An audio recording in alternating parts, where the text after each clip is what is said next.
이 시간 찬송가 430장을 사용하여서 우리 하나님 아버지 앞에 준비한 예물을 올려드리도록 하겠습니다.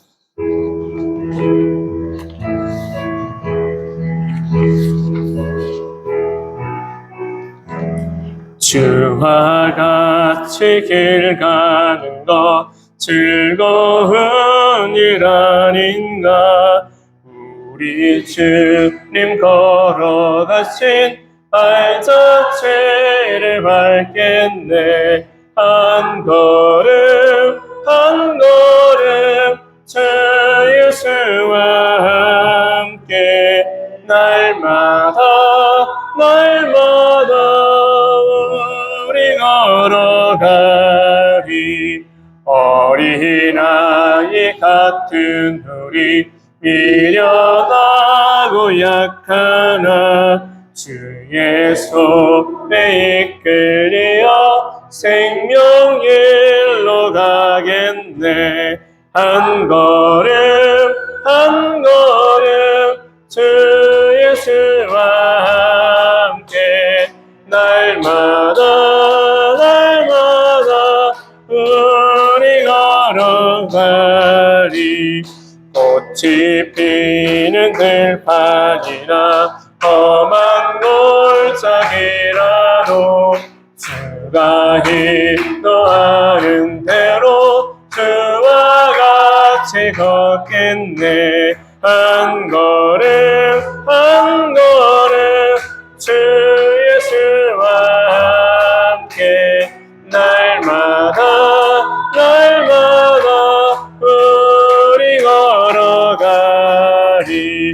옛선 집사 에녹같이 우리들도 천국에 들려 올라갈 때까지 주와 같이 걷겠네. 한 걸음 한 걸음 주 예수와 함께 날마다 우리 걸어가리. 아멘. 기도하겠습니다. 내가 오늘 너에게 명령하여 내 하나님 여호와를 사랑하고 그 모든 길로 행하며 그의 명령과 규례와 법들을 지키라 하는 것이라. 그리하면 내가 생존하며 번성할 것이요 또 내 하나님 여호와께서 내가 가서 차지할 땅에서 내게 복을 주실 것임이니라. 하나님 감사합니다. 8월의 첫 주간 하나님 앞에 귀한 예물을 올려드리는 손길이 있으니 저들의 삶의 지경 곳곳마다 하나님께서 주시는 복록의 은혜가 충만하게 하여 주시옵소서. 삶을 살아가는 동안에 여러 가지 결핍의 일들을 만날 때마다 하나님께서 때를 따라 돕는 은혜의 손길이 있게 하시고 하나님을 구별하여서 이 땅을 살아가는 동안에 주의 축복의 통로로서 복된 이들로 살아갈 수 있도록 도와주시옵소서. 육신의 연약함을 있는 이들에게는 강건함의 복을 주시고 또한 삶의 곤고함에 있는 이들에게는 하나님 주시는 재물 얻음의 기회가 많아지는 것을 경험하게 하여 주옵소서. 하나님 앞에 믿음의 영적 성장을 간구하는 이들에게는 하나님 주시는 믿음의 선물이 임하여지게 되기를 원합니다. 아름다운 하나님의 사람들을 통하여서 기뻐하심의 일들이 많아지도록 축복하여 주시옵소서. 감사드리며 예수님의 이름으로 축복하며 기도합니다. 아멘. 이제 말씀을 함께 나누도록 하겠습니다. 우리가 함께 나눌 말씀은 누가복음 10장 17절로 20절에 있는 말씀입니다.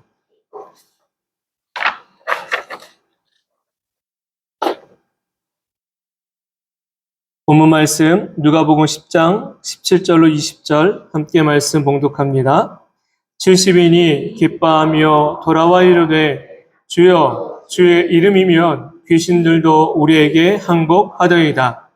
예수께서 이르시되 사탄이 하늘로부터 번개같이 떨어지는 것을 내가 보았노라.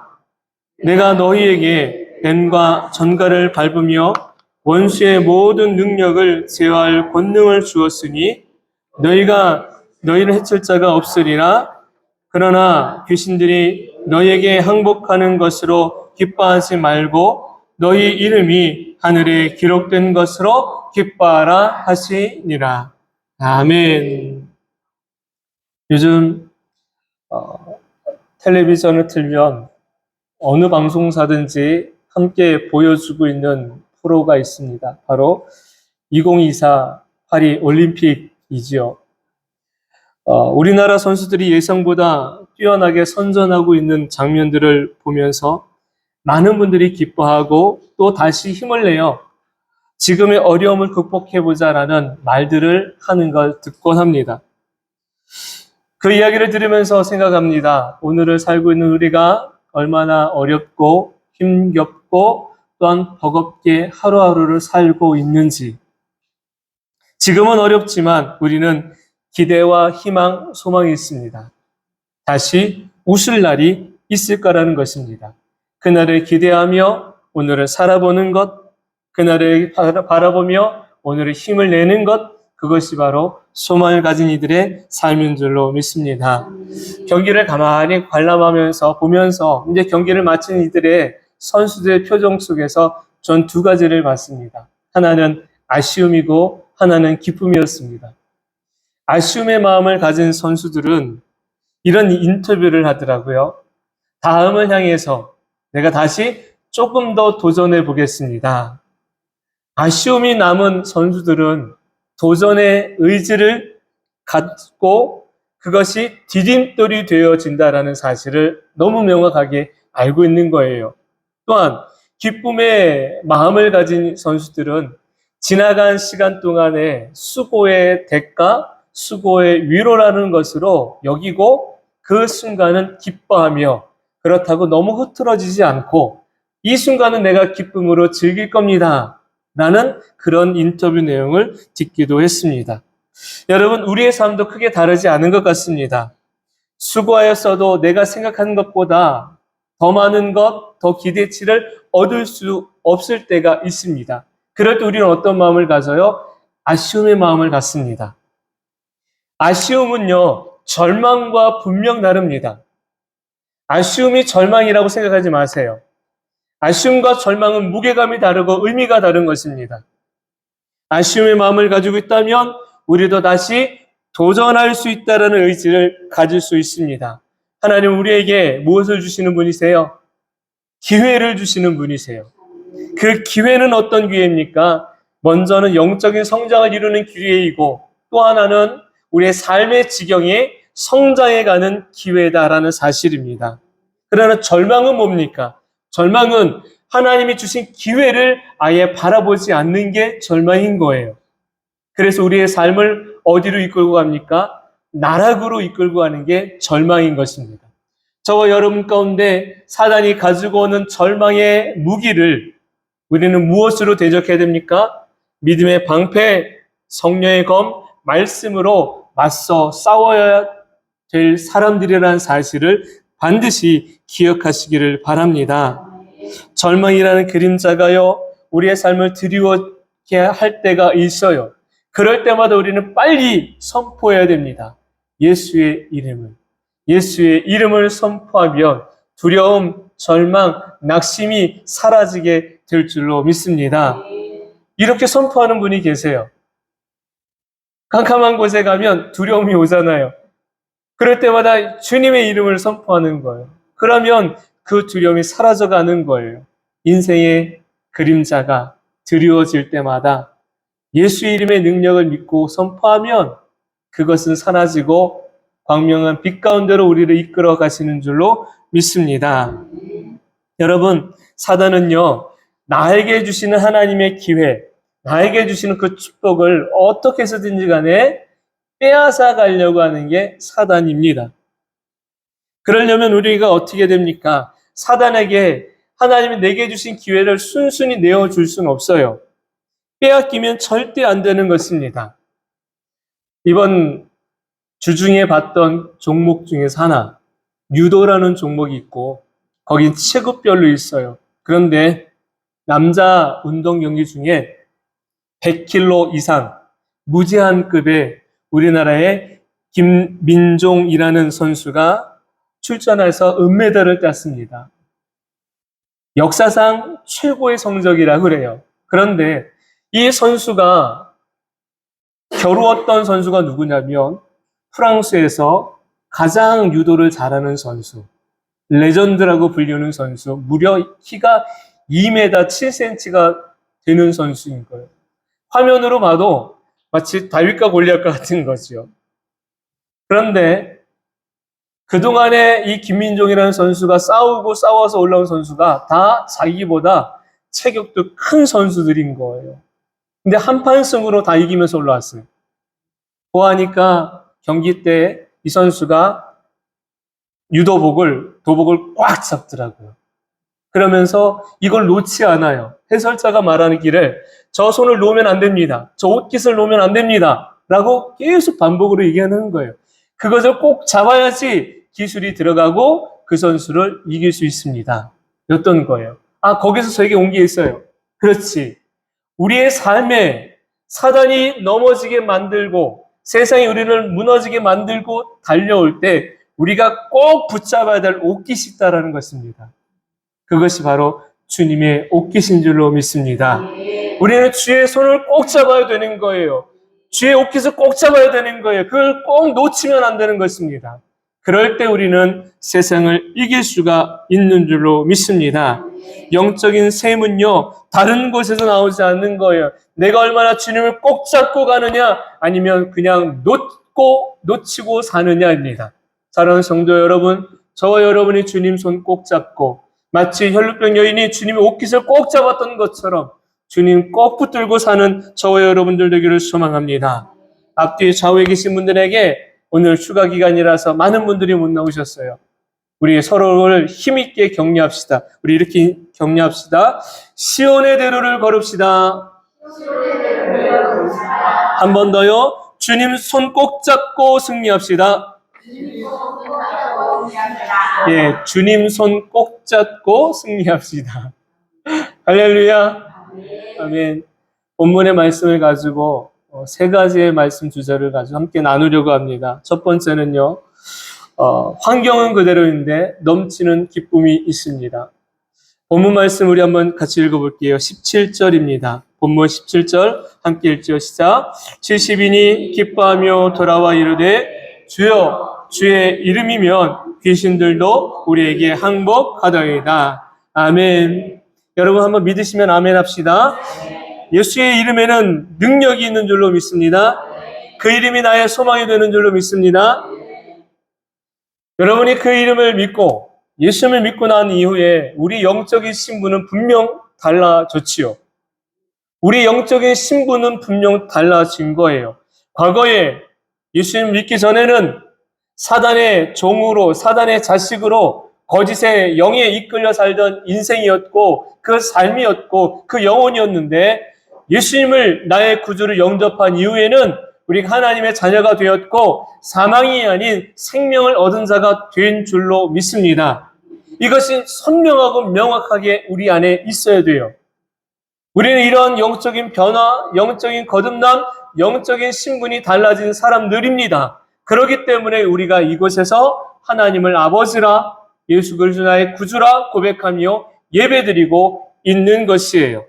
그런데 이 구원의 기쁨이 분명 나에게 있지만 이 구원의 놀라운 사건 이후에 내 주변 환경이 크게 달라졌는가? 이걸 한번 생각해 보자고요.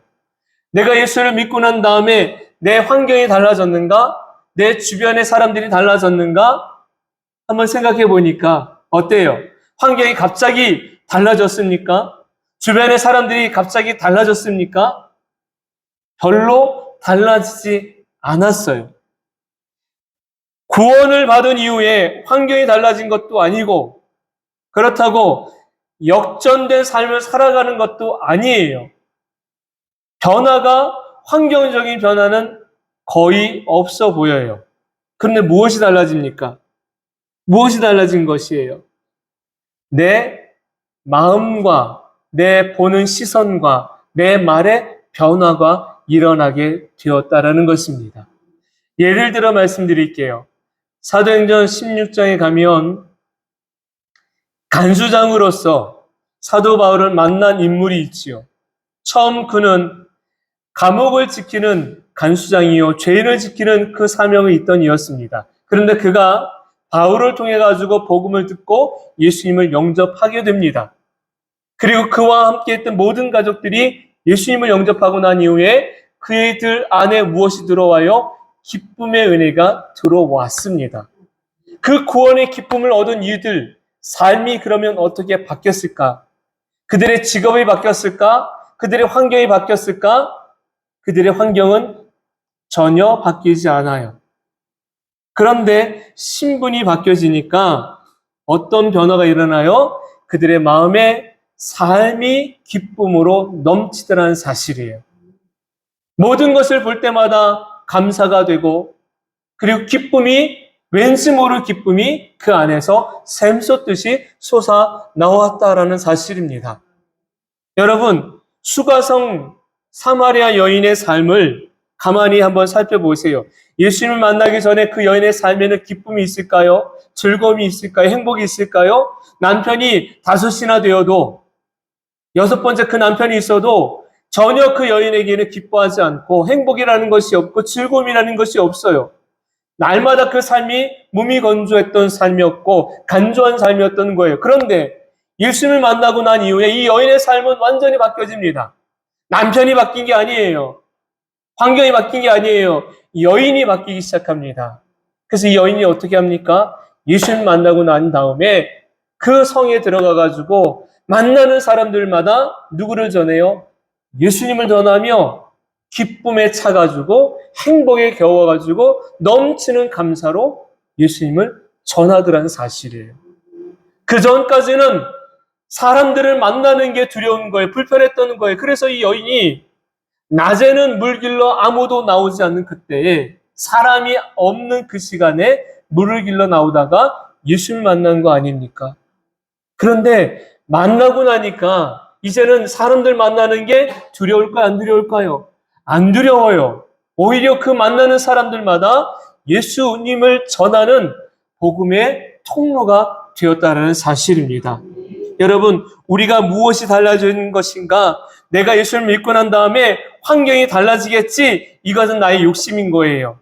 환경은 여전히 그대로일 수 있습니다. 내가 하고 있는 일이 달라지겠지? 아니요, 그 일은 똑같이 할 수 있어요. 무엇이 달라져요? 내 마음의 생각, 내 마음의 자세, 내가 보는 것이 달라져요. 그리고 내 마음에 무엇이 옵니까? 주님이 주시는 기쁨이 넘쳐나게 되어지더라는 것입니다. 아무것도 기뻐할 것이 없는데 왠지 모를 기쁨이 내 안에 들어오게 된 거예요. 여러분, 오순절 마가의 다락방에 있던 사람들이 세상에서 바깥에 있는 사람들이 바라보니까 저 사람들이 웃고 즐거워하고 기뻐하는 일이 도대체 이해가 되지 않는 거예요. 그래서 그 성령의 충만함을 받지 못했던 바깥에 있는 사람들이 보니까 마치 이들이 무엇에 취한 사람 같아 보여요. 술에 취한 것 같아 보인다고 말하고 있지 않습니까? 우리는 성령에 취하여야 될 줄로 믿습니다. 성령에 취하면 우리 안에 무엇이 생깁니까? 기쁨과 감사가 넘쳐나게 됩니다. 사도 바울은 성령에 취한 사람입니다. 성령에 깊숙이 물든 사람입니다. 성령에 충만한 사람입니다. 그러니 그가 어떤 환경에 있더라도 그의 입에서는 무엇이 샘솟듯 나옵니까? 감사가 나오게 되고 찬송이 넘치고 기쁨이 그에게서 떠나가지 않는 것을 보게 돼요. 이것이 바로 하나님이 주신 넘친 기쁨의 은혜인 줄로 믿습니다. 얼마나 많은 사람들이 이 기쁨을 맛보았습니까? 키 작은 삭개오가 많은 것을 가지고 있어도 그 마음은 기뻐하지 않아요. 누가 봐도 부러울 만한 것들이 얼마나 많아요. 그런데 그의 마음은 전혀 기쁨이 없어요. 그런데 예수를 만나고 난 이후에 그는 자기의 것을 다 내어주고 나누어주는 그 일들을 행할 때마다 모든 게 그냥 기쁜 거예요. 왜? 주님이 주신 기쁨이 그 안에 있으니까. 저와 여러분의 삶은 무엇으로 채워야 됩니까? 주님이 주신 기쁨으로 날마다 사는 아름다운 성도가 되기를 주님의 이름으로 축원합니다. 우리가 받고 누리고 있는 축복의 은혜를 한번 기억해 보면 좋겠습니다. 여러분, 주변의 환경을 잠시 거두고 내적인 나에게 주신 축복을 한번 생각해 보세요. 내적인 내게 주신 그 은총을 우리가 한번 생각해 보자는 거지요. 그러면 내가 받은 영적인 축복, 영적인 은혜만 생각해 봐도 우리는 절망할 만한 이유가 없는 것이고, 오히려 하나님이 내게 주신 기쁨이 넘치고 있다는 사실을 발견하게 될 줄로 믿습니다. 우리가 진짜 기뻐해야 될 이유는요, 환경이 달라졌기 때문이 아니라 주님이 내게 주신 그 영원한 생명으로 인해 우리는 기뻐함을 얻은 자로서 반드시 삶을 살아가야 될 줄로 믿습니다. 두 번째 말씀의 메시지는 이것입니다. 따라서 해보지요. 평안이 넘치는 기쁨. 평안이 넘치는 기쁨입니다. 본문 말씀, 우리 19절로 20절 말씀도 한번 같이 읽어보겠습니다. 시작. 내가 너희에게 뱀과 전갈을 밟으며 원수의 모든 능력을 제어할 권능을 주었으니 너희를 해칠 자가 결코 없으리라. 그러나 귀신들이 너희에게 항복하는 것으로 기뻐하지 말고 너희 이름이 하늘에 기록된 것으로 기뻐하라 하시니라. 아멘. 여러분, 돈이 생기면 기뻐요, 안 기뻐요? 안 기뻐요라는 분은 거짓말하는 거예요. 돈이 생기면 기뻐해요. 맛있는 음식을 먹으면 기뻐요, 안 기뻐요? 기뻐해요. 자, 그런데 돈이 생기면 기뻐하고 맛있는 음식을 먹어도 기뻐하지만 그런 기쁨이 우리에게 평안을 주는 것일까? 그러지 않는다라는 것이에요. 이 세상의 다른 것들은 우리에게 잠시 잠깐의 기쁨을 주지만 얼마 안 있다가는 그 기쁨이 무엇으로 바뀝니까? 불안감으로 바뀌더라는 사실이에요. 한번 생각해 봅시다. 사업이 잘 되면 기쁨이 오지만 불현듯 다가오는 것이 불안감입니다. 어떤 불안감? 혹시 망하지 않을까라는 불안감이에요. 직장인들이 승진을 하면 기뻐합니다. 하지만 그 기쁨이 채 얼마 안 있다가 불안감이 됩니다. 저 후배가 내 자리를 차고 올라가면 어떡하지? 라는 불안감입니다. 학생들이 좋은 성적을 받으면 기뻐합니다. 그런데 얼마 안 있다가 그것이 불안감이 됩니다. 성적이 떨어지면 어떡하지? 라는 겁니다. 세상이 가져다주는 기쁨은요, 영원하지 않아요. 그 기쁨은 채 얼마 못 갑니다. 그러나 하나님이 주신 기쁨은요, 그 기쁨은 영원한 기쁨인 줄로 믿습니다. 우리가 이 땅에 살아가는 동안에 모든 것이 구비되어 있다 할지라도 평안함을 누리지 못하면 우리에게 참다운 기쁨, 참다운 행복은 느낄 수가 없는 것입니다. 주님은 우리에게 무엇을 주십니까? 평안함의 은혜를 주신 분이라는 사실이에요. 유대인들은 오늘날을 살아가면서 이런 인사를 하지요. 샬롬이라고 합니다. 샬롬이 평안입니다. 이스라엘 백성들에게 있어서, 유대인들에게 있어서 이 평안이 얼마나 복된 은혜인지, 얼마나 축복된 삶인지 너무 잘 알고 있는 것이에요. 무엇이 중요할까요? 잠시 잠깐에 누리는 기쁨일까요? 아니면 영원한 평안함일까요? 우리에게 무엇이 중요한디? 라는 질문이 늘 언제나 있어야 할 것입니다. 물질이 중요할까? 평안함에 주시는 은혜가 중요할까?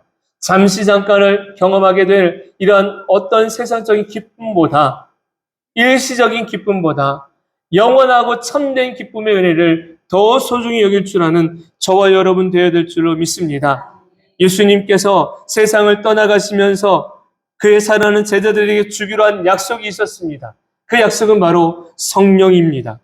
전도 사역을 위한 물질을 주시겠노라는 것도 아니고 세상을 살아가는 동안에 성공의 방법, 삶의 길을 알려주겠다라는 것도 아니고 배움에 대한 지혜와 지식, 학식을 주시겠다라는 것도 아니었습니다. 바로 성령을 주시겠다라는 거고 성령을 통하여 주시는 하늘의 평안함을 누리라는 것을 주님께서 약속하신 것입니다. 세상이 줄 수 없는 평안이요, 세상이 빼앗아갈 수 없는 것도 주님이 주시는 평안함입니다. 여러분, 저와 여러분에게 주님이 주신 은혜가 제자들에게 주셨던 은혜와 동일한 은혜인 줄로 믿습니다. 이 놀라운 성령의 평안함의 은혜를 우리는 가볍게 여기는 경향이 있습니다. 이런 것들이 우리는 깨져야만 합니다. 주님이 내게 주신 이 영적인 평안함을 소중히 여길 때 삶을 살아가는 동안에 하나님이 베풀어 주신 것을 우리는 비로소 얻게 되어지는 줄로 믿습니다. 예수님이 둘씩 제자들에게 짝을 맞춰가지고 전도 사역을 보낸 이후에 그들이 복음을 전하기 위하여 사역을 감당하기 위하여 들어가는 곳마다 반드시 첫머리에 이것을 외치게 합니다. 평안이 있을지어다였습니다. 성을 들어가든지 집을 들어가든지 이 가정에 평안이 있을지어다, 이 성읍에 평안이 있을지어다를 선포하여 주신 겁니다. 왜요? 그만큼 그 가정에, 그 인생에, 그곳에 하나님이 주시는 평안함의 축복이 임하기를 바라셨던 것입니다. 세상이 주는 것과 하나님이 주는 것과 우리가 혼동되어져서는 안 됩니다. 세상의 평안은 환경을 통해서 주지만 그 환경이 바뀌면 그 평안함도 깨어지는 게 세상이란 사실이에요. 물질이 주는 평안함, 잠시는 안정적일 수 있습니다. 그러나 그 물질이 사라지면 또 우리는 어떤 마음을 가져요? 불안감을 갖게 되는 거예요. 두려움의 마음을 갖게 되는 것입니다. 건강이 주는 평안함이 있습니다. 그런데 그 건강이 상함을 얻게 되면 우리는 또 어떤 마음을 가져요? 두려운 마음을 가지면서 삶을 살아갈 수밖에 없습니다. 세상이 주는 평안함이 전부인 줄로 착각하며 살면 안 된다는 사실이에요. 하늘에 이름이 기록된 것으로 너희가 기뻐하라고 주님이 말씀하시지요. 저와 여러분에게 잠시 있다가 사라지는 것으로 기뻐하지 말고 영원하게 주시는 평안함의 은혜 가운데 기쁨의 삶을 사는 아름다운 성도가 되기를 소망합니다. 주님이 주시는 이 평안함이 어떤 것인지 명확하게 우리에게 말씀으로 가르쳐 주셨지요. 요한복음 14장 27절 말씀 우리 한번 같이 읽어보겠습니다. 시작. 평안을 너희에게 끼치노니 곧 나의 평안을 너희에게 주노라. 내가 너희에게 주는 것은 세상이 주는 것과 같이 아니하니라. 너희는 마음에 근심하지도 말고 두려워하지도 말라. 아멘. 우리가 왜 근심하며 두려워합니까? 그것은 바로 세상의 환경 때문에 그렇습니다. 세상이 주는 것 때문에 두려워하고 근심합니다. 그것이 사라지면. 그러나 주님이 주시는 평안함은 세상이 주는 것과 다르다라고 명확하게 말씀해 주셨습니다. 주님이 주시는 이 평안함이 진정한 것임을 믿고 하루하루 평안함의 삶을 사는 저와 여러분 되기를 소망합니다. 제자들이 예수님의 맡기신 사역을 성실하게 감당하고 돌아왔어요. 근데 이들이 돌아올 때 어떤 마음으로 돌아옵니까? 기쁜 마음을 하나로 안고 돌아왔습니다. 왜 그들이 다 기뻐합니까? 이유가 있었던 것이요. 그들이 예수님의 이름으로 선포하니까 병든 자가 나은 것을 경험한 거예요. 귀신이 쫓겨나서 온전함을 얻게 된 것을 경험한 거예요. 마치 예수님께서 행하신 그 놀라운 기적과 같은 사역이 자기들이 예수님의 이름을 행하니까 동일하게 나타나지는 장면을 보니까 너무 기쁜 것이요. 그래서 저마다 돌아올 때 그 간증거리, 그 기적과 같은 놀라운 경험이 있어가지고 야, 나는 예수님께 가면 이런 것을 얘기해야지. 내가 예수님께 가면 내가 나를 통하여서 귀신이 떠나간 사건을 말씀드려야지. 그 부푼 기대감 가지고 의기양양해가지고 예수님께 찾아온 거예요. 그런데 예수님이 뭐라고 말씀하세요? 얘들아, 사탄이 하늘에서 번개와 같이 떨어진 걸 내가 봤어. 그런데 중요한 건 여기에 있단다. 너희가 이것으로 인해, 다시 말하면 병을 고치고 귀신을 쫓아내어진 이것으로 인해 기뻐하지 마. 이것으로 기뻐하지 말래요. 그럼 무엇으로 기뻐하라는 말씀입니까? 그 다음에 이렇게 말씀하죠. 너희 이름이 하늘에 기록된 것으로 기뻐하라. 귀신들이 너희들에게 항복한 것으로 기뻐하지 말고, 병을 고쳤다고 기뻐하지 말고, 귀신이 떠나간 것으로 기뻐하지 말고, 진짜 기쁨은 여기에 있단다.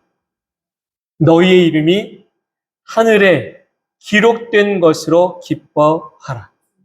여러분, 저와 여러분의 기뻐해야 될 진짜 이유는 어디에 있습니까? 바로 오늘 말씀과 같아요. 우리의 이름이 하나님의 생명록 책에 기록되어져 있는 것으로 기뻐하는 삶이 되기를 소망합니다. 이것이 진정한 우리의 기쁨이요, 우리의 감사의 제목이 되는 것입니다. 사도 바울이 복음을 증거할 때 수없이 많은 고난을 당합니다. 돌로 맞고 채찍에 맞고 업신여김을 당하고 강도를 만나고 바다에 던져지고 말로 다 할 수 없는 고난을 당하면서도 그는 기뻐해요. 무엇 때문에 기뻐하느냐면 빌립보서 3장 20절에 그는 이렇게 고백을 하며 기뻐한다는 이유를 댑니다. 빌립보서 3장 20절 제가 읽어드릴게요. 오직 우리의 시민권은 하늘에 있는지라 거기로서 구원하는 자 곧 주 예수 그리스도를 기다리노니. 우리의 시민권은 하늘에 있는지라. 사도 바울은 자기의 이름이 하나님 생명록책에 기록되어진 것을 명확하고 분명하게 믿었습니다. 그러니 내 소망은 하나님 앞에 저 천국에 있으니 그가 감옥에 있어도 기뻐하였고 그가 고난을 당하면서도 감사할 수 있었던 이유가 여기에 있었던 것입니다. 여러분, 저와 여러분은 어떤 것이 기쁨입니까? 저와 여러분에게 있는 기쁨 또한 사도 바울의 이 놀라운 고백과 같이 우리의 이름이 생명록책에 기록되어진 것으로 날마다 순간마다 기뻐하는 인생, 삶을 살아가야 될 줄로 믿습니다. 마지막 세 번째는 이것입니다. 계속되는 기쁨의 은혜입니다. 계속되는 기쁨의 은혜. 여러분, 하늘의 이름이 기록된 기쁨은 우리의 삶에 날마다 샘솟게 하는 생수와 같은 것이에요. 주님이 주신 기쁨은요, 일시적인 기쁨이 아닙니다. 순간적인 기쁨도 아닙니다. 그 기쁨은 지속적인 기쁨입니다. 왜냐하면 주님이 평안함의 은혜는 날마다 순간마다 우리에게 공급되어져 있기 때문에 그침이 없습니다. 마름이 없습니다. 끊김이 없습니다. 예수님의 사랑이 끊겨질까요? 예수님의 은혜가 끊겨질까요? 그러지 않는다라는 사실이에요. 그 은혜와 그 사랑은 변함이 없으신데 자꾸만 내가 마음이 바뀌고 내가 자꾸 돌아서고 내가 보려고 하지 않는다라는 것입니다. 저와 여러분을 향한 주님의 은혜는 지속되고 있다라는 사실을 반드시 기억하시기를 바랍니다. 러시아의 대문호라고 말하고 있는 톨스토이가 있습니다. 이 톨스토이가 어느 날 길을 걷다가 한 농부가 그 힘든 농장에 일을 하면서도 얼굴에 힘든 기색이 보이질 않는 거예요. 오히려 얼굴에 환한 미소가 너무 밝게 비쳐 보이더라는 사실입니다. 그래서 내려가면서 그 농부에게 물어봤어요. 어떻게 물어봤느냐면 당신은 어떻게 이 힘든 일을 하면서 얼굴에 힘든 기색이 없고 기쁨의 미소가 한아름 머물고 있습니까? 라고 물어봤더니 이 농부가 하는 말, 나는 이 일을 하면서 예수님과 함께 하고 있다라는 마음, 생각으로 늘 기쁩니다. 하나님의 은혜로 그는 기쁘다라는 거예요. 예수님으로 인해 그는 기쁘다라는 거예요. 전혀 상상할 수 없는 그 말을 들었던 것이요. 거기서 이 톨스토이가 큰 깨달음을 얻었다라는 겁니다. 그리고 난 이후에 톨스토이도 예수님을 믿고 예수님 주시는 그 참된 기쁨을 경험하며 살았다라는 일화가 있습니다. 여러분, 저와 여러분의 참된 기쁨은 세상의 많은 물질로부터 오는 것 아니고, 어떤 건강함으로 오는 것 아니고, 환경으로 오는 것 아니라는 사실을 우리가 명확히 알고 하루하루의 삶을 살아가야 합니다. 저와 여러분의 기쁨의 근원이 있습니다. 내 삶의 원천이 있습니다. 행복의 원천, 감사의 원천, 그것은 바로 예수 그리스도입니다. 예수 그리스도는 사실을 결코 잊지 마시기 바랍니다. 내 행복의 원천은 어디에 있습니까? 남편에 있지 않고, 자녀들에게 있지 않고, 내가 하는 일에 있지 않아요. 예수님께 그곳에서 우리는 행복의 원천을 발견해야 될 것이고, 기쁨의 원천을 깨달아야 될 줄로 믿습니다. 원천이라는 것은요, 마르지 않는다라는 것입니다. 마르지 않는다라는 것이에요. 마르지 않는 주님을 바라봐야 될 저와 여러분이 얼마 안 있다가 끊겨질 세상의 것을 바라보며 그것이 전부인 줄로 생각하면 그것은 결국 착각된 인생을 살고 망상에 붙잡힌 삶을 살아갈 수밖에 없어요.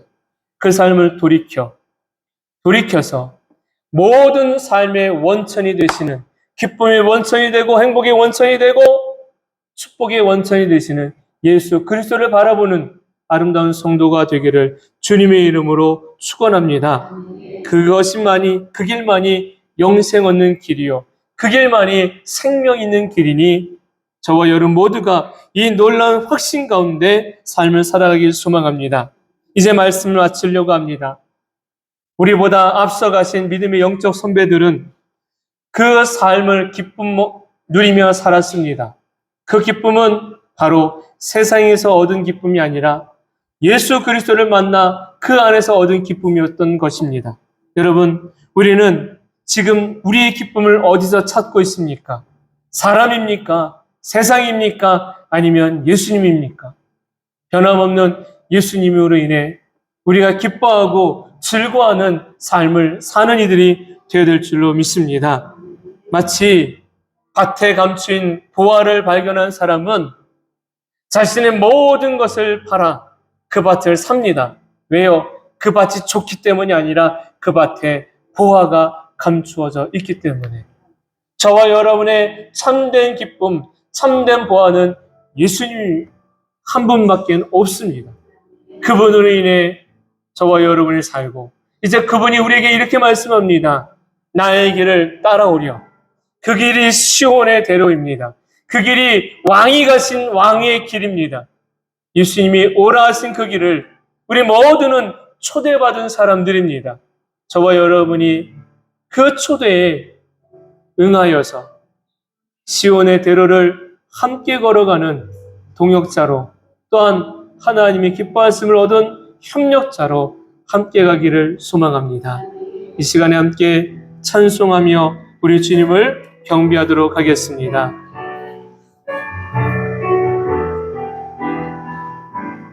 주께 힘을 얻고, 주께 힘을 얻고 그 마음에